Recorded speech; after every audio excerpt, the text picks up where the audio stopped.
கர்த்தருக்கு ஸ்தோத்திரம், தேவனுக்கு மகிமை உண்டாவதாக.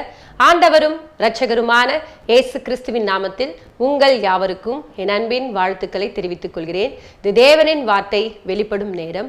தேவ செய்தியின் தலைப்பு எவைகளை விட வேண்டும்.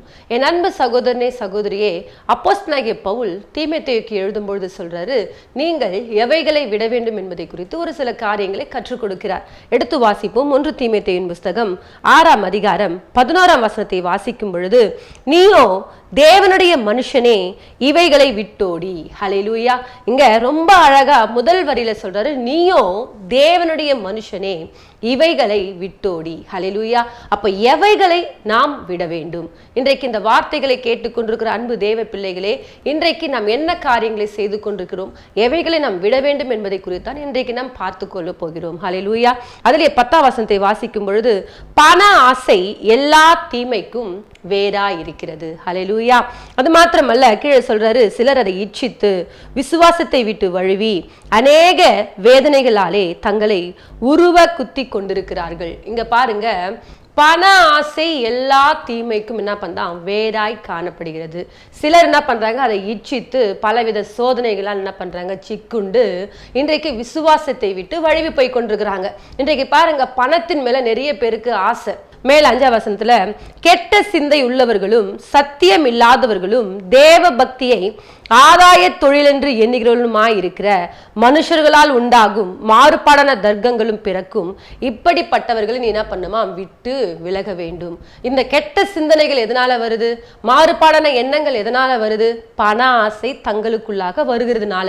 இப்ப பாருங்க, அந்த தேவ பக்தி என்ன பண்றாங்கன்னா, ஆதாய தொழிலாக தங்களுக்குள்ளாக எடுத்துக்கொண்டு இந்த பண ஆசை நிமித்தமாக தான் என்ன பண்றாங்க, ஒவ்வொருத்தருமே தவறான காரியங்களை செய்து கொண்டிருக்கிறாங்க. இங்க சொன்னது போல பண ஆசை எல்லா தீமைக்கும் எப்படி இருக்காம், வேறாய் காணப்படுகிறது.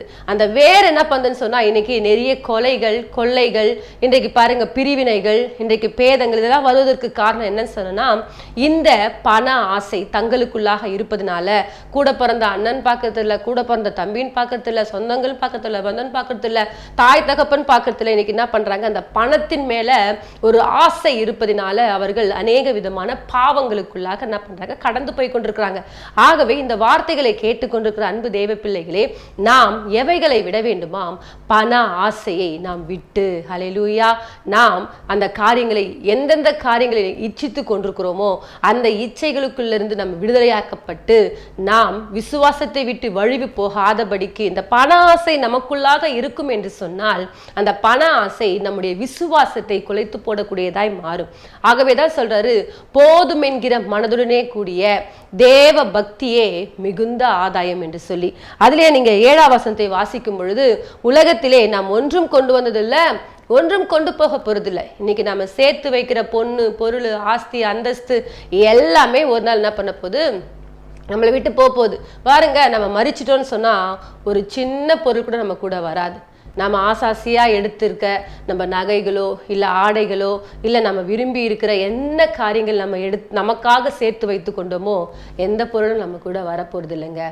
ஆகவே தான் எல்லாமே என்ன சொல்றாருன்னா, போதும் என்கிற மனதுடனே கூடிய தேவ பக்தியே. ஹல்லேலூயா. அப்போ நாம எவைகளை விட வேண்டும் என்று சொன்னால் பண ஆசையை நம்ம விட வேண்டும். இந்த பண ஆசை நமக்குள்ளாக உண்டாகும் என்று சொன்னால் நமக்குள்ளாக இச்சைகள் காணப்படும். இங்க சொல்றாரு ரொம்ப அழகா, கெட்ட சிந்தையுள்ளவர்களாய் நாம் மாற்றப்படுவோம். அது மாத்திரமல்ல, தேவ பக்தியை ஆதாய தொழிலாக எண்ணிக்கொள்வோம். ஏன் என்று சொன்னால் இந்த பண ஆசை நமக்குள்ளாக இருந்து தேவ பக்தியின் வேஷத்தை நாம் தரித்து கொண்டு அநேக நேரங்களில் பொய்யான காரியங்களை சொல்லி அநேகரை ஏமாற்றக்கூடிய காரியங்கள் உண்டாகும். ஆகவே தான் இப்படிப்பட்ட காரியங்களை நாம் விட வேண்டும்.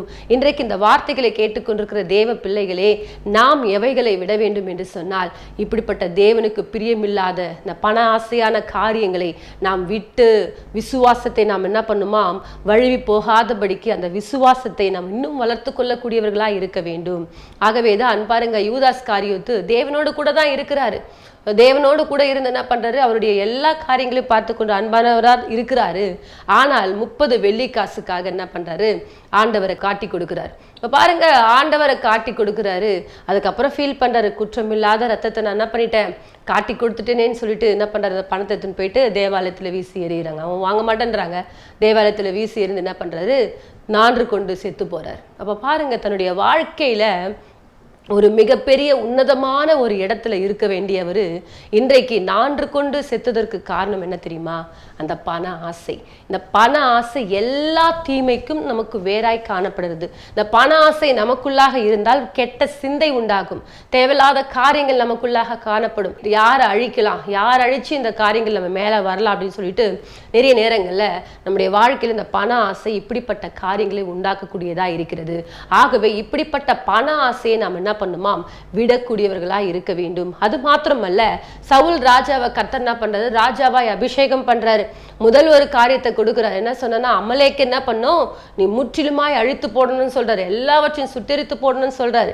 ஆனால் இந்த சவுல் ராஜா என்ன பண்றாருன்னு சொன்னா, தேவனுடைய சமூகத்துல ஆண்டு சொன்ன வார்த்தைக்கு செவி கொடுக்காதபடிக்கு அவருக்கு அந்த ஆடு மாடுகள் மேல, அங்கிருந்த விலையேற பொருட்கள் மேல ஆசை கொண்டு என்ன பண்றாருன்னா, அதெல்லாம் புஷ்டியானதெல்லாம் எடுத்து வைக்கிறார். அற்ப ஆடு மாடுகளுக்காக தேவனுடைய வார்த்தைக்கு அவர் கீழ்ப்படியாமல் போயிட்டு என்ன பண்றாரு, ராஜ பதவியை இழக்கக்கூடிய ஒரு மகனாய் மாறி விடுகிறார். அப்ப பாருங்க, பண ஆசை எல்லா தீமைக்கும் எப்படி இருக்குதா, வேறாய் காணப்படுகிறது. இவர் மாத்திரம் தேவன் சொன்ன வார்த்தைக்கு கீழ், நானே ஒரு ராஜா, நான் கேட்டா தேவன் எனக்கு ஏராளமான ஆடு மாடுகளை கொடுக்க வல்லவர், ஏராளமான பொருட்களை குவியல் குவியலாய் கொடுக்க வல்லவர் என்பதை உணர்ந்து கொள்ளாமல் இவர் என்ன பண்ணிட்டார்னா, பாவம் செய்யக்கூடிய ஒரு மகனாய் மாறிட்டார். அந்த பண ஆசை, அந்த பொருட்கள் மேல ஆசை, அந்த ஆடு மாடுகள் மேல ஆசை, அதனால என்ன பண்ணிட்டார், ராஜ பதவியை இழந்து போயிட்டார். அது மாத்திரமல்ல, லோத்தின் மனைவி பாருங்க, ஆதியாகமம் புஸ்தகம் 19 அதிகாரத்துல நீங்க வாசிக்கும் பொழுது ஆண்டவர் சொல்றாரு, நீங்க பின்னிட்டு பார்க்காம என்ன பண்ணுங்க, ஓடுங்கன்னு சொல்றாரு. ஆனால் லோத்தின் மனைவியோ பின்னிட்டு பார்த்து என்ன பண்ணிட்டாங்க, உப்பு தூணாய் மாறிட்டாங்க. காரணம் என்ன, ஐயோ என் வீடு போதே, என் பொண்ணு போதே, பொருள் போதேன்னு சொல்லிட்டு அவைகள் மேல ஆசை கொண்டது நிமித்தமாக உப்பு தூணாய் மாறிடுறாங்க. ஹல்லேலூயா. அவர்களை அழிக்காதபடிக்கு தேவன் காப்பாற்றணும்னு சொல்லி சித்தம் வைத்திருக்கிறார். ஆனால் இந்த மகளுக்குள்ளாக என்னன்னா, என் பொண்ணு, என் பொருள், என் வீடு போதே, என் ஆஸ்தி போதே, என் அந்தஸ்து போதேன்னு சொல்லிட்டு அவர்கள் தங்களுடைய வாழ்க்கையில அந்த உன்னதமான ஒரு அந்த காரியத்துக்குள்ளாக இழந்துட்டு என்ன பண்றாங்க, உப்பு தூணாய் மாறிட்டாங்க. என் அன்பு சகோதரனே, சகோதரியே, இந்த நாள்ல கூட நம்முடைய வாழ்க்கையில பண ஆசையை நாம் என்ன பண்ணுமா, விட்டுவிட வேண்டும். தேவன் நமக்கு தேவையானதெல்லாம் ஒவ்வொரு நாளும் கொடுத்து கொண்டே இருக்கிறார். இன்றைக்கு எது தேவையோ நம்ம வாழ்க்கையில அதை தேவன் நமக்கு கொடுக்க வல்லவரா இருக்கிறார். நீங்க போயிட்டு ஏசப்பா எனக்கு அது செய்யுங்க இது செய்யுங்கன்னு கேட்க வேண்டிய அவசியம் கிடையாது. ஆண்டவர் ஏற்கனவே நம்மளை ஆசீர்வதிச்சு வச்சுட்டாரு. ஜஸ்ட் ஒரு ஜெபம் பண்ணா போதும், கர்த்தர் ஒரு பெரிய காரியங்களை செய்வார். ஹல்லேலூயா. ஆகவேதான் சொல்றாரு, போதும் என்கிற மனதுடனே கூடிய தேவ பக்தியே மிகுந்த ஆதாயம். போதும் என்று சொல்லி இருந்து பாருங்க, உங்களுக்கு தேவையானதெல்லாம் கர்த்தர் உங்களுடைய வாழ்க்கையில கொடுக்க வல்லவரா இருக்கிறார்.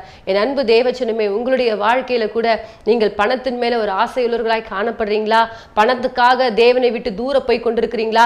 பணத்தின் மேல ஆசை கொண்டவர்களா? இன்றைக்கு பாருங்க, எவ்வளவு பணம் வந்தாலும் என்ன பண்றது இல்லை, பத்துறதே இல்லை. என்ன பண்றாங்க, எதனா ஒன்று பண்ணிட்டே இருக்கணும்னு சொல்லிட்டு என்ன பண்றாங்க, பண்ணிக்கொண்டே இருக்கிறாங்க. இது நிமித்தமா தேவனை விட்டு தூர போய் கொண்டிருக்கிறாங்க. வேலை வேலை வேலைன்னு ஓடி கடைசியா பாருங்க பலவீனப்பட்டு என்ன பண்றாங்க, அந்த சம்பாதித்த பணங்களை என்ன பண்றாங்க, ஹாஸ்பிட்டலில் போய் செலவு பண்ணி கொண்டிருக்கிறாங்க.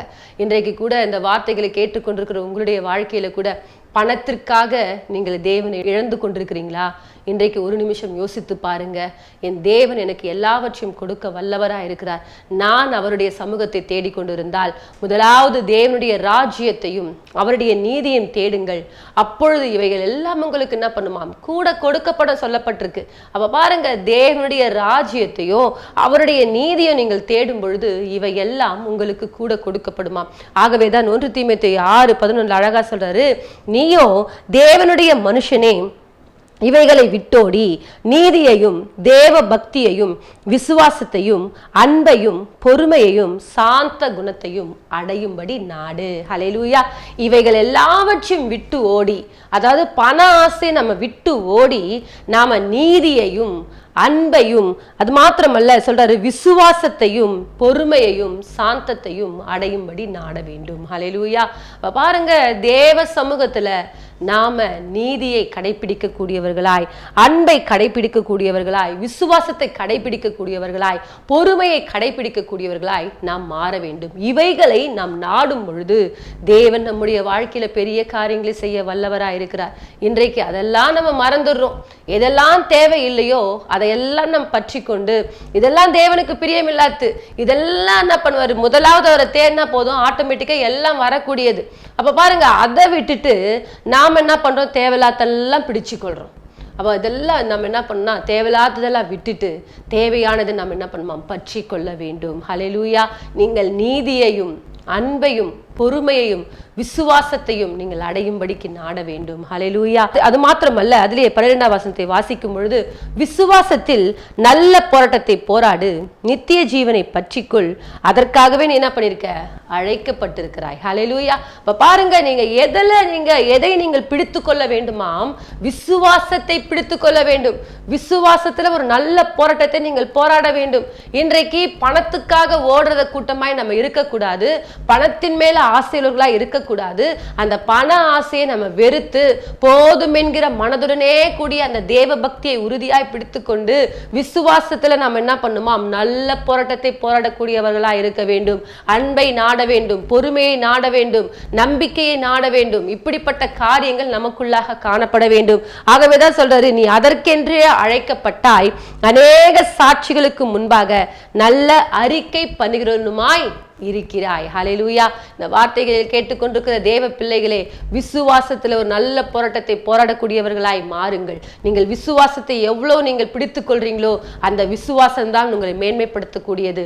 வேதாகமத்துல நம்முடைய அநேக பாத்திரங்கள், அநேக நம்ம முற்பிதாக்கெல்லாம் பாருங்க, விசுவாசத்துல அவர்கள் வளர்ச்சி அடைந்திருக்கிறார்கள்.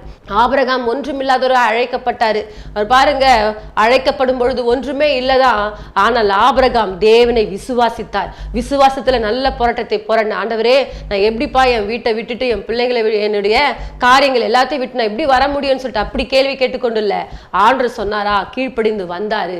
அவருடைய ஆஸ்தியை பூமி தாங்க முடியாத அளவுக்கு கர்த்தர் ஆசீர்வதித்தார். அப்ப பாருங்க, இவங்க எல்லாருமே விசுவாசத்துல ஒரு நல்ல போராட்டத்தை போராடி இருக்கிறாங்க. இன்றைக்கு இந்த வார்த்தைகளை கேட்டுக்கொண்டிருக்கிற நீங்கள் கூட எவைகளை விட வேண்டுமோ அவைகளை விட்டுட்டு, எவைகளை பிடிக்க வேண்டுமோ அவைகளை பிடித்துக் கொள்ள வேண்டும். எவைகளை நாம் பிடித்துக் கொள்ள வேண்டுமாம், நாம் விசுவாசத்தை பிடித்துக் கொள்ள வேண்டும். விசுவாசத்தில் நல்ல போராட்டத்தை போராட வேண்டும். ஆகவேதான் மோசே சொல்றாரு, அநித்தியமான பாவ சந்தோஷங்களை அனுபவிப்பதை பார்க்கிலும் என் தேவனுடைய பிள்ளைகளோடு என்ன பண்றேன், துன்பத்தை அனுபவிப்பதே நான் தெரிந்து கொள்கிறேன். ஹல்லேலூயா. அது மாத்திரமல்ல, எபிரேயர் புத்தகம் 11ஆம் அதிகாரம் 26ஆம் வசனத்தை நான் வாசிக்கும் பொழுது, இனி வரும் பலன் மேல் நோக்கமாயிருந்து எகிப்திலுள்ள பொக்கிஷங்களிலும் கிறிஸ்துவ நிமித்தம் வரும் நிந்தையை அதிக பாக்கியம் என்று எண்ணினான். ஹல்லேலூயா. இங்க பாருங்க, இவருக்கு எவ்வளவு விதமான மேன்மையான காரியங்கள் இருந்தாலும் அதை பெருசா எண்ணிக்கொள்ளவே இல்லை. இனி வரும் பலன் மேல் நோக்கமாகி, எனக்கு இந்த பூமி சொந்தமானதல்ல, நான் பரலோகத்துக்குரியவன், நான் அந்த ராஜ்யத்துக்கு போனோன்னு சொன்னா நான் துன்பத்தையே தெரிந்து கொள்வேன் என்று சொல்லி அந்த எகிப்தில் இருக்கிற அந்த பலன்ல அந்த மேன்மையை அவர் பெரிதா எடுத்துக்கொள்ளவில்லை. தேவனுடைய பிள்ளைகளோடு துன்பத்தை அனுபவிப்பதை தெரிந்து கொண்டார். ஹல்லேலூயா. இந்த வார்த்தைகளை கேட்டுக்கொண்டிருக்கிற தேவ பிள்ளைகளே, நீங்கள் எவைகளை விட வேண்டும் என்று சொன்னால், நீங்கள் பண ஆசையை விட்டு, தேவனுக்கு பிரியமில்லாத செயல்களெல்லாம் விட்டுட்டு நீங்கள் தேவனுடைய சமூகத்துல எவைகளை பிடித்துக் கொள்ள வேண்டுமாம், நீங்கள் விசுவாசத்துல நல்ல போராட்டத்தை போராட வேண்டும் என்ற அந்த எண்ணங்களை உடையவர்களாய் நீங்கள் மாற வேண்டும். மோசே இனி வரும் பலன் மேல் நோக்கமாகி தேவனுடைய பிள்ளைகளோடு துன்பத்தை அனுபவிப்பதை தெரிந்து கொண்டு இனி வரும் பலன் மேல நோக்கமாய் இருந்த மனுஷன் தேவனுக்காக அப்படி பக்தி வைராக்கியமாய் வாழ்ந்தார். இன்றைக்கு நீங்கள் கூட அப்படி பக்தி வைராக்கியமாய் வாழும்போது உங்களை கொண்டு கர்த்தர் ஒரு பெரிய காரியத்தை செய்ய வல்லவராய் இருக்கிறார். ஆகவே அன்பு தேவ பிள்ளைகளே, நீங்கள் எவைகளை விட வேண்டும், பண ஆசையை விட்டுருங்க. எவைகளை பிடித்துக் கொள்ள வேண்டும் என்று சொன்னால் விசுவாசத்தில் நல்ல போராட்டத்தை போராடக்கூடியவர்களாய் மாறுங்கள். கர்த்தர் உங்களை கொண்டு பெரிய காரியங்களை செய்வார். நாம் யாவரும் சிறிய ஜெபத்தை எடுப்போம். மகா இரக்கமும் கிருபை நிறைந்த எங்கள் அன்பின் தகப்பனே, இந்த நாளுக்காய் ஸ்தோத்திரம். இந்த நாளில கூட ராஜா ஆண்டவரே, நாங்கள் எவைகளை விட வேண்டும், பண ஆசையை விட்டு ஆண்டவரே தேவனுக்கு பிரியமான தகப்பனே விசுவாசத்தில் நல்ல போராட்டத்தை போராடுவதை நாங்கள் பற்றிக்கொள்ள கர்த்தாவே எங்களுக்கு கிருபை செய்வீராக. இன்றைக்கு இந்த வார்த்தைகளை கேட்டுக்கொண்டிருக்கிற ஒவ்வொரு பிள்ளையுடைய வாழ்க்கையிலும் கர்த்தாவே ஒரு மாற்றத்தை கர்த்தர் கொடுத்து தேவனுக்காக ஆண்டவரே பக்தி வைராக்கியமாய் எழும்ப கிருபத்தாங்க. ஆவியானவர் பலப்படுத்தும் பெரிய காரியங்களை செய்யும். உங்க நாமத்துக்கே மகிமை வர பண்ணும். இயேசுவின் மூலமாய் ஜெபிக்கிறோம் எங்கள் ஜீவன் நல்ல பிதாவே, ஆமேன். கர்த்தர் தாமே உங்களை ஆசீர்வதிப்பாராக. God bless you.